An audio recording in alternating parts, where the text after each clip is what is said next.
Hi friends! Thanks for tuning in. If you like this video, please give it a like, comment below, and take a moment to subscribe to our channel. Saint-Lin-Laurentides is a charming town, nestled in the Lanaudière region of Quebec. This picturesque community is located along the beautiful Lachigan River, offering stunning views and plenty of outdoor activities. Saint-Lin-Laurentides is the birthplace of one of Canada's most famous prime ministers, Sir Wilfrid Laurier. He served from 1896 to 1911 and played a key role in shaping Canada's history.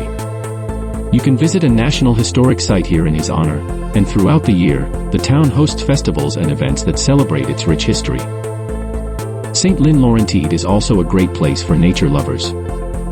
The Lachigan River Park offers opportunities for canoeing, pedal boating, and even ice skating in the winter.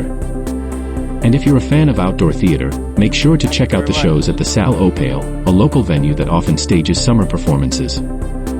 Whether you're passing through on Route 158 or staying a little longer, Saint-Lin-Laurentides is a wonderful place to explore, relax, and experience some of Quebec's finest nature and history.